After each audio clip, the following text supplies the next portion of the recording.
హల్లెలూయా. రాజుల మొదటి పుస్తకం 18వ అధ్యాయం 30వ వచనం నుంచి అందరం చదువుదామా? ఏలియా నా దగ్గరకు రండని జనులందరితో చెప్పగా జనులందరూ అతని దగ్గరకు వచ్చిరి.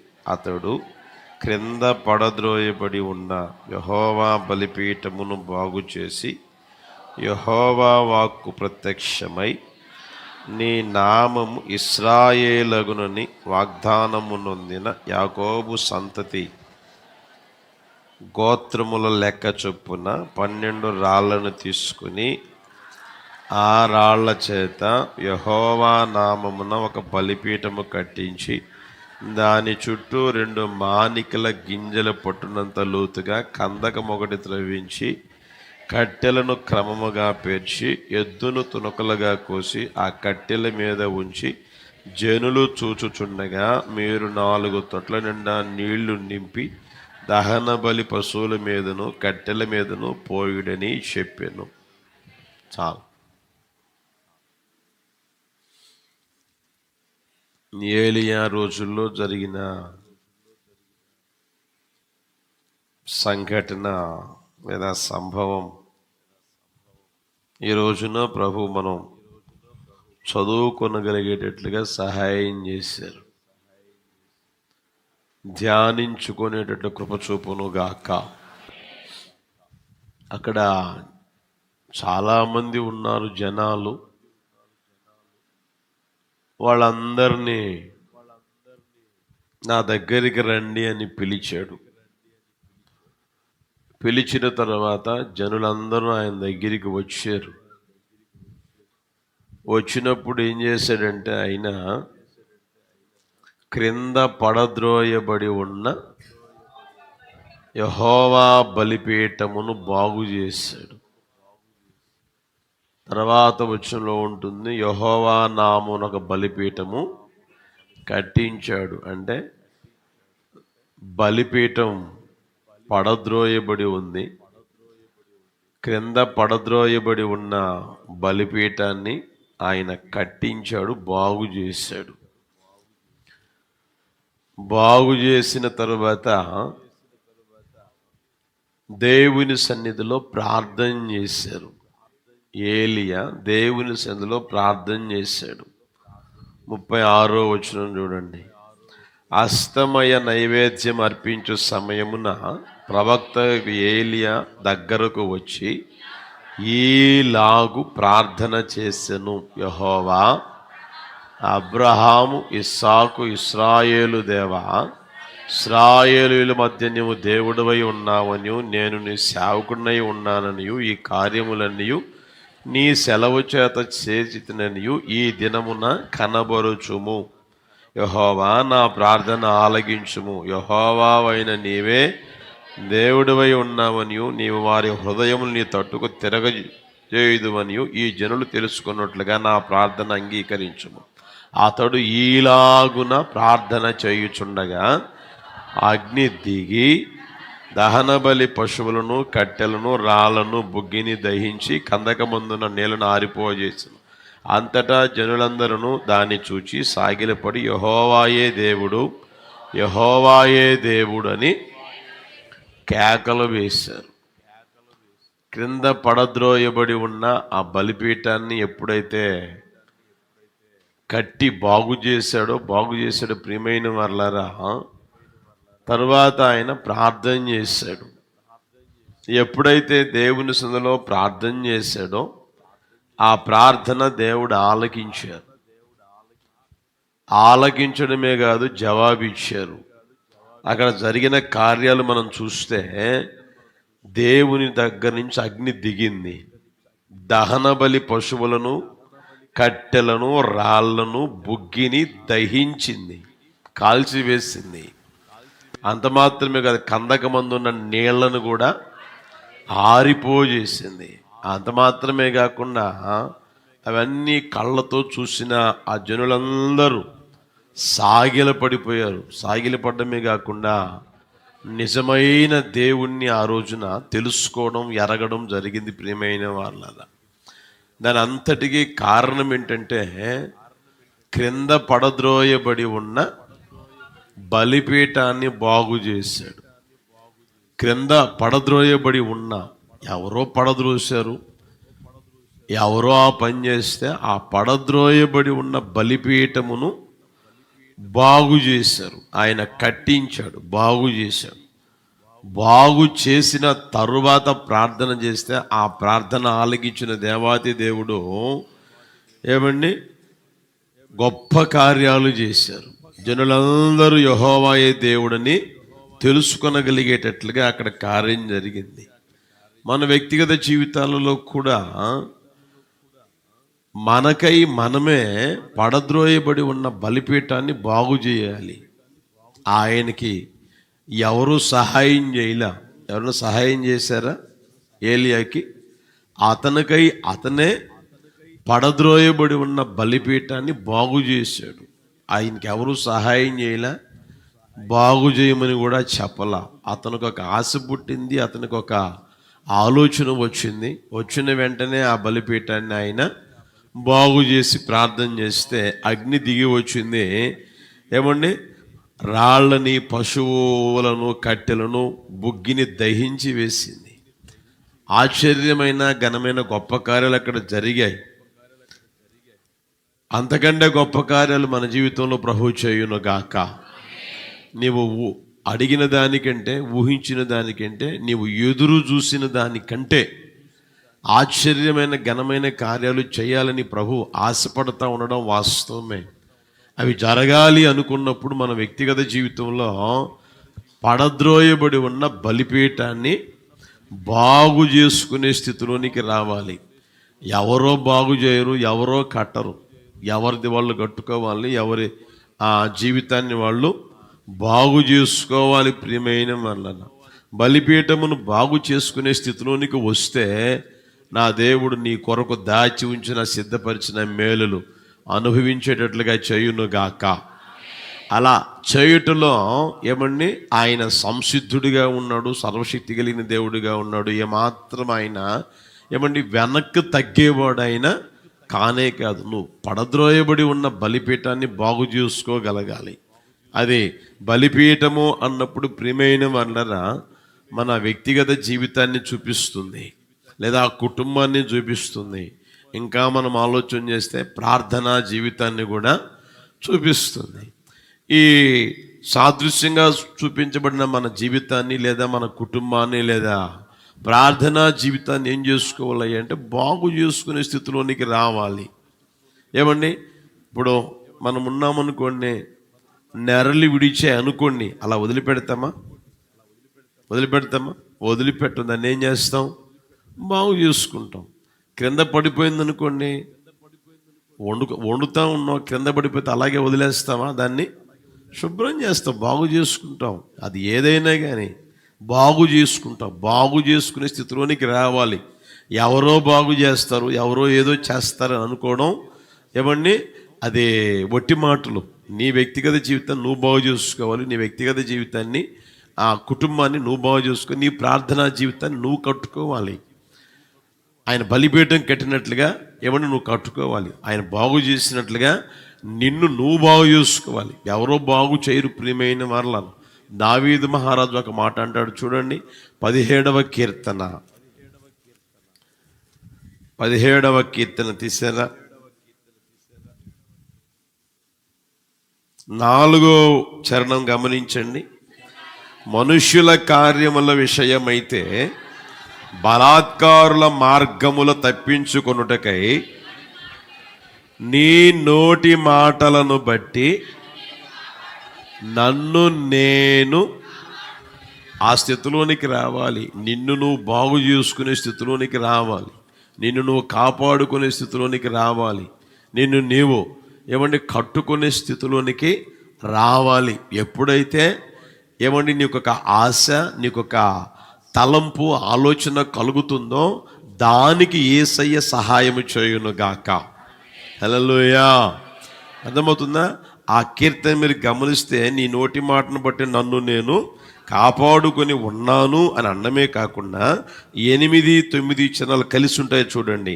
నీ కృపాతిశయమును చూపము, ఒకడు తన కనుపాపను కాపాడుకొనున్నట్లు.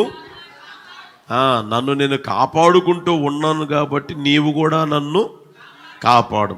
నన్ను నేను కట్టుకుంటూ ఉన్నాను, కట్టుకోవాలనుకుంటూ ఉన్నాను కాబట్టి నన్ను కూడా నీవు కట్టండి అన్న ఆ స్థితిలోనికి రాగలగాలి. ప్రియమైన వాళ్ళరా, నిశ్చయముగా నా ప్రభు ఆ స్థితిలోనికి తీసుకుని వచ్చును గాక. హల్లెలూయా. బలిపీఠం బాగు చేయడం అనేది మనకు ఏ అనుభవాలు చూపిస్తుంది, ఏ అనుభవాలు తెలియజేస్తుంది అని అంటే ఆ సమయాన్ని బట్టి మీకు తెలియజేస్తాను. చూడండి, మత్తయి సువార్తమానం 5వ అధ్యాయం 23వ వచనం. అందరూ తీయండి. మత్తయి సువార్తమానం 5వ అధ్యాయం 23వ వచనం.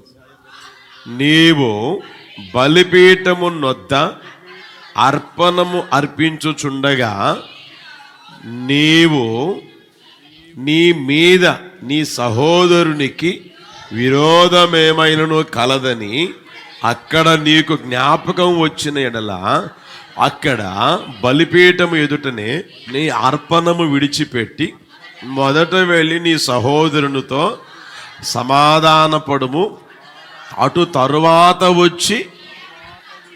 ఆ మాట గమనించండి ప్రియమైన వాళ్ళ, చాలా జాగ్రత్తగా చూడండి. ఆ వ్యక్తి బలిపీఠం దగ్గరికి వెళ్ళాడు బలి చెల్లిద్దాము అని. ఏమండి, ఆ మాట గమనించండి. ఇక్కడ నీవు బలిపీఠము నొద్ద అర్పణము అర్పించుచుండగా, అతగాడు బలిపీఠం దగ్గరికి పోయి అర్పణ అర్పిస్తూ ఉంటే దేవుడు అంటాడు, యేసయ్య చెప్పిన మాట ఏంటంటే, నీ మీద నీ సహోదరునికి విరోధమేమైనను కలదని అక్కడ నీకు జ్ఞాపకం వచ్చిన ఎడల. బాగా గమనించండి, నీకు కాదు. అర్థమవుతుందా? నీవు విరోధంగా ఉన్నావని కాదు అక్కడ చెప్పింది. నేను విరోధంగా ఉన్నాను, నీవు విరోధంగా ఉన్నావని కాదు. నీ సహోదరునికి నీ మీద విరోధమేమైనా ఉంటే, నువ్వు బాగానే ఉన్నావు, నేను బాగానే ఉన్నాను కదా, నేను సంతోషంగానే ఉన్నాను కదా అని నువ్వు అనుకుంటా ఉంటావు. అది కాదు అవసరమైంది. నీ సహోదరునికి నీ మీద ఏమైనా విరోధం ఉందని అక్కడ ఏమైనా జ్ఞాపకం వచ్చిందా? వీని వెంటనే ఆ బలిపీఠం దగ్గర బలి ఆపి నువ్వు వెళ్ళి మొదట అతనితో, అతడు వచ్చి సమాధాన పడ్డం కాదు, విరోధం ఉన్నది అతనికి, అతను వచ్చి సమాధాన పడ్డం కాదు. తెలిసిందా? నీవే వెళ్ళి అతనితో సమాధాన పడు అని దేవుని వాక్యం తెలియజేస్తూ ఉంది. అట్టి కృప ప్రభువును గ్రహించును గాక. కనుక ప్రియమైన వాళ్ళరా, బలిపీఠం మనకు చూపుతున్న గొప్ప అనుభవం ఏంటి అంటే, బలిపీఠం బాగు చేసుకోవాలి, కట్టబడాలని మనకు తెలియజేస్తున్న అనుభవం ఏంటి అంటే, మన వ్యక్తిగత జీవితంలో సమాధానం కలిగి జీవించగలగాలి. నీకు ఒకవేళ విరోధం ఉందా, లేకపోతే నీ మీద ఒకవేళ వారికి విరోధం ఉందా, అది కాదు అవసరమైంది. మొదట నువ్వు వెళ్ళి ఏం చేయాలి చెప్పండి గట్టిగా? సమాధానం పడడం నేర్చుకోవాలి. ఎప్పుడైతే సమాధానపరచబడే అనుభవంలోనికి నువ్వు వస్తావో అప్పుడు నీ బలిపీఠం నువ్వు కట్టుకున్న స్థితిలోనికి వస్తావు, నీ కుటుంబాన్ని కట్టుకునే స్థితిలోనికి వస్తావు, నీ వ్యక్తిగత జీవితాన్ని కట్టుకొనగలిగే స్థితిలోనికి వస్తావు. ప్రియమైన వాళ్ళరా, ఈ రోజున చూడండి, ఏమండి, బలిపీఠం బలి ముఖ్యమా నీ వ్యక్తిగత జీవితంలో? ఏమండి, సమాధానం ముఖ్యం? ఆలోచన చేయండి. అక్కడేమనుంది దేవుని వాక్యంలో? నువ్వు అర్పించే అర్పణ కాదు ముఖ్యం, నువ్వు అర్పించే అర్పణ కాదంట. నీ జీవితంలో ఏది ముఖ్యమైనది? సమాధానం ముఖ్యమైనది. అర్థమవుతుందా? ఇప్పుడు నేను ఉన్నాను అనుకోండి, నాకేం ముఖ్యమంటే సమాధానం. నా తోటి వారితోనైనా, మీతోనైనా, అందరితో, ఎవరితోనైనా నాకు అవసరమైందండి సమాధానం. బలి కాదు. బలి ఎవరైనా అర్పిస్తారు, బలి అర్పించేదానికి సిద్ధంగానే ఉంటారు. ఇప్పుడు మీరు ఉన్నారనుకోండి, ఏమండి, బలి అర్పించమంటే అర్పించరా? కోడదూడని తెమ్మంటే కోడదూడని తెస్తారు, తర్వాత గొర్రెని తెమ్మంటే గొర్రెని తెస్తాడు, లేకపోతే ఇంకేది కావాలంటే అది తెచ్చేస్తారు, కోడి కావాలంటే కోడి తెచ్చేస్తే ఉన్నారు. అంటే ఆ పని అయితే చేసేవాళ్ళు చాలామంది ఉన్నారు, అందరూ చేస్తారు ఇంచుమించుగా. అర్థమవుతుందా? సమాధాన పడు అన్నామనుకోండి, అది చేస్తున్నారా? అరే కాస్త భార్యతో సమాధాన పడరా, భర్తతో సమాధాన పడమ్మా, అత్తమ్మతో సమాధాన పడు, నీ బంధువులతో, నీ రక్త సంబంధికులతో, నీ అన్నదమ్ములతో, ఏమండి నీ అక్కచెల్లెలతో, నీ ఇంటి ప్రక్క వాళ్ళతో, నీ ఇంటి ప్రక్క వాళ్ళతో, నీ ఎదురింటి వాళ్ళతో, నువ్వు ఉన్న ప్రాంతంలో సమాధాన పడు, అందరితో సమాధాన పడు, సమాధానంగా ఉండు అంటే ఉండగలుగుతున్నారా? బలి చెల్లిస్తారు, మళ్ళా దీర్ఘ ప్రార్థన చేస్తారు. 2 రోజులు ఉపవాసం ఉంటారు, 4 రోజులు ఉపవాసం, 40 రోజులు ఉపవాసం కూడా ఉన్నారు. మొన్న అదేంటది ఏమంటుంది, లెంట్ డేసా, దానికి 40 రోజులు కూడా ఉపవాసం ఉన్నాయి. ఏం ప్రయోజనం ఏమి ఉండదు. 40 కాదు, 365 రోజులు ఉండు. అర్పణ కాదు ముఖ్యం. ఏది ముఖ్యం చెప్పండి గట్టిగా. నీ జీవితంలో సమాధానం ముఖ్యం, నీ కుటుంబంలో సమాధానం ముఖ్యం, నువ్వు ఉన్న ప్రాంతంలో సమాధానం ముఖ్యం, అర్పణ కాదు. అందుకనే బలిపీఠాన్ని బాగు చేసుకో అంటాడు. బలిపీఠాన్ని బాగు చేసి అప్పుడు అర్పించాడు ఆయన. అర్థమవుతుందా? బలిపీఠాన్ని నువ్వు బాగు చేసుకోకుండా ఎంత అర్పణ అర్పిస్తే ఏం ప్రయోజనం? దేవుడు అంగీకరిస్తాడా? దేవుడు ఆలకిస్తాడా? అలాగు చేసిన తర్వాత ఆ ప్రార్థన ఏం చేశాడంట? దేవుడు ఏం చేశాడంట? ఆలకించాడంట. ఘనమైన గొప్ప కార్యాలు చేశాడు. ప్రియమైన వాళ్ళ కుటుంబంలో ఏ రోజైనా, నీ జీవితంలోనైనా, నీ కుటుంబంలోనైనా, ఏమండి దేవుడు నీవు ఆశించిన దానికంటే, కోరుకున్న దానికంటే, నీవు ఎదురు చూసిన దానికంటే గొప్ప కార్యాలు చేయాలని ఆశపడుతూ ఉన్నాడు దేవుడు. వాస్తవమే. అయితే అది జరిగేటట్లుగా నువ్వేం చేయాలంటే అర్పణ కాదు ముఖ్యం. ముందేం కావాలి? సమాధాన పడుదురుగాక. హల్లెలూయా, హల్లెలూయా. నువ్వు సమాధానం పడకుండా దీర్ఘ ప్రార్థనలు చేయి, లేకపోతే ఉపవాస ప్రార్థనలు చేయి, లేకపోతే నిన్ను ప్రతిష్ఠించుకొని ప్రార్థనలు చేయి. నువ్వు ఏ ప్రార్థన చేసినా ఆ ప్రార్థనకు జవాబు పొరపాటు కూడా రాదు. ప్రియమైన వాళ్ళరా, వచ్చినట్టుగా నీకు అనిపిస్తుందేమో కానీ అది కార్యం జరిగేదిగా మాత్రం పొరపాటుగా ఉండదు. నీకు అవసరం ఏంటంటే దేవుడు అంటాడు, రే నీకు కాదు, నీకు బాగానే ఉంది, నీ మీద విరోధ భావం ఏమైనా ఉందని నీకు తెలిసిందా, నువ్వు వెళ్ళి సమాధానపడు. మొదట సమాధానపడు. సమాధాన పడిన తర్వాత వచ్చి అప్పుడు నీ అర్పణ అర్పించు. అప్పుడు అర్పించు అర్పణ. అర్థమవుతుందా? ఇది చేసేవాళ్ళు ఉన్న అర్పణలు మాత్రం బ్రహ్మాండంగా అర్పిస్తూ ఉంటారు. అర్థమవుతుందా? దూపం ఏమంటే చేస్తూనే ఉంటారు. దూపం ప్రార్థన చేయమంటే చేస్తూనే ఉంటారు. ఏం ప్రయోజనం? నీకు అవసరమైంది ఏంటి? మొదట అర్పణ కాదు కానీ ఇప్పుడు చెప్పండి, సమాధానం. అట్టి కృప ప్రభువును అనుగ్రహించునుగాక. హల్లెలూయా. మనిషి అన్న తర్వాత మన వ్యక్తిగత జీవితంలో ఏమండి అప్పుడప్పుడు అసమాధానం అనేది కలుగుతుంది. కలగకుండా ఏమి ఉండదు. అసమాధానం అనేది వస్తుంది. అది కుటుంబంలో అయినా సరే, ఏమండి ఆ ఇరుగు పొరుగు వారి మధ్యలోనూ సరే, లేదా బంధువుల మధ్యలో సరే, అన్నదమ్ముల మధ్యలోనూ సరే, అక్కచెల్లెల మధ్యలోనూ సరే, ఎక్కడైనా సరే అసమాధానం అనేది కలుగుతుంది. కలగకుండా ఉండదని ఎక్కడ లేదు, కలుగుద్ది. కలిగిందని నువ్వు అసమాధానంగా ఉండమని కాదు దేవుని వాక్యం చెప్పేది. సమాధానపడు. హల్లెలూయా, హల్లెలూయా. మనం ఆరాధన చేస్తూ నజరేయుడైన యేసయ్య ఎవరు? గట్టిగా చెప్పండి. సమాధాన కర్త. ఆయన్ని నువ్వు స్తుతిస్తూ ఉన్నావు, ఆయన్ని మహింపరుస్తూ ఉన్నావు, ఆయన్ని కనపరుస్తూ ఉన్నావు, ఆయనకు నువ్వు అర్పణ అర్పిస్తున్నావు కనుక అవి నీ వ్యక్తిగత జీవితంలో అంగీకరించబడి ఆయన ఘనమైన గొప్ప కార్యం చేయగలిగేటట్లుగా నువ్వు సమాధాన పడదువుగాక. హల్లెలూయా, హల్లెలూయా. బైబిల్లో అక్కడే చూడండి, 25వ వచనం చూడండి, జాగ్రత్తగా గమనించండి. అక్కడ నీ ప్రతివాదితో నీవును త్రోవలో ఉండగానే త్వరగా వానితో ఏం చేయాలంట? ఎలా అంట? త్వరగా, ఆలస్యం చేయకుండా త్వరగా సమాధానపడుము. తర్వాత లేని ఎడల ఒకవేళ నీ ప్రతివాది నిన్ను న్యాయాధిపతికి అప్పగించును, న్యాయాధిపతి నిన్ను బంట్రౌతుకి అప్పగించును, అంతటా నీవు అంటే కుటుంబంలో జరిగేది ఏంటి? ఇంకా చెరసాల బ్రతుకుతావు. కుటుంబం ఎలా ఉంటుందంటే, జీవితం ఎలా ఉంటుంది అంటే అందరూ ఉన్న ఒంటరి వాడిగా ఉంటావు. అందరూ ఉంటారు, అక్క ఉంటుంది, చెల్లి ఉంటుంది, అమ్మ ఉంటుంది, నాన్న ఉంటాడు, ఆ తర్వాత బంధువులు ఉంటారు, రక్త సంబంధికులు ఉంటారు, అందరూ ఉంటారు. చెరసాల అనుభవం. ఇప్పుడు చెరసాల్లో ఎటువంటి పరిస్థితి?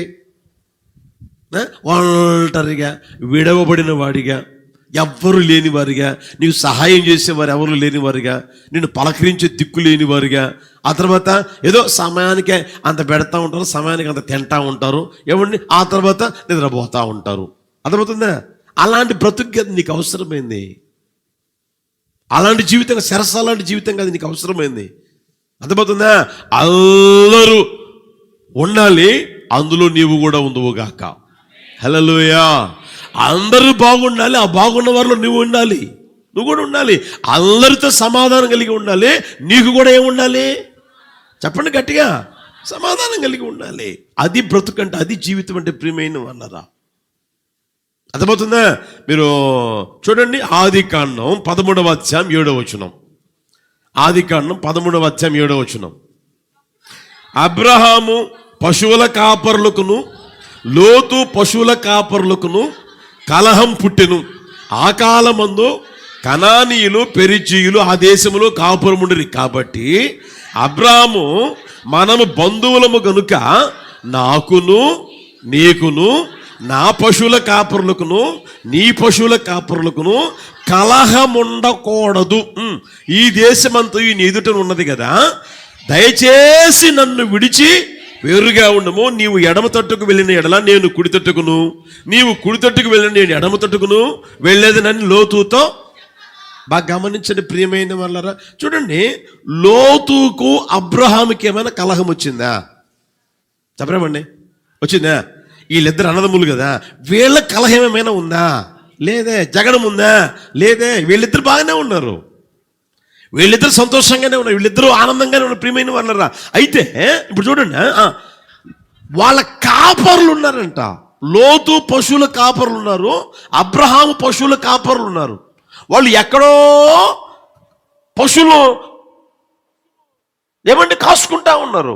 వాళ్ళకి జగడం పట్టింది, వాళ్ళకి జగడం, వాళ్ళకి తగదా, వాళ్ళకి ఏమండి కలహం పుట్టింది. ఇప్పుడు అది తెలుసుకున్న అబ్రహాం ఏం చేస్తున్నాడంటే, లోతును పక్కలో కూర్చోబెట్టుకుని, మరే నీవు నేను బంధువులం, నాకు నీకు నీ పశువుల కాపరులకు నా పశువుల కాపరులకు కలహం ఉండకూడదు. హల్లెలూయా. అతడెవరు? పాత నిబంధన పరిశుద్ధుడు కదా. పాత నిబంధనలో బ్రతికిన ఆ అబ్రహాము గారికే అంత వైరాగ్యం ఉండేది. సమాధానం కాపాడుకోవాలి, మేము సమాధానంగా ఉండాలి, అర్థమవుతుందా? సంతోషంగా ఉండాలి. నీవు నేను ఎవరము చెప్పండి? మనం ఎవరమే? బంధువులం.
జయ సంకేతమా దయాక్షేత్రమా నన్ను పాలించు నా యేసయ్యా.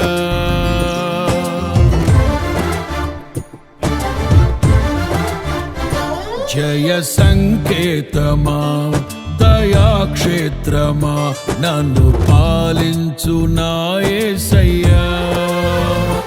జయ సంకేతమా దయాక్షేత్రమా క్షేత్రమా నన్ను పాలించు నా యేసయ్యా. అపురూపము నీ ప్రతి తలపు, అలరిల్చిన ఆత్మీయ గెలుపు. అపురూపము నీ ప్రతి తలపు, అలరిల్చిన ఆత్మీయ గెలుపు. నడిపించే నీ ప్రేమ పిలుపు, జయ సంకేతమా దయాక్షేత్రమా నన్ను పాలించు నా యేసయ్యా.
సర్వము సమకూర్చనే.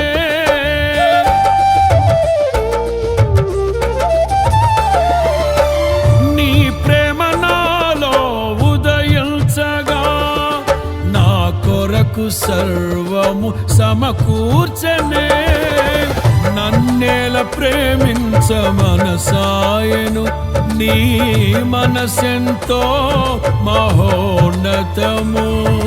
కొంతైన నీ రుణము తీర్చేదెలా, నీవు లేక క్షణమైన బ్రతికేదెలా. విరిగిన నలిగిన మనసుతో నిన్నే సేవించెదా నా యజమానుడా. సేవించెదా నా యజమానుడా. జయ సంకేతమా దయాక్షేత్రమా నన్ను పాలించు నా యేసయ్యా.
నిలిచెను నా మదిలో నీ వాక్యమే, నాలోన రూపించే నీ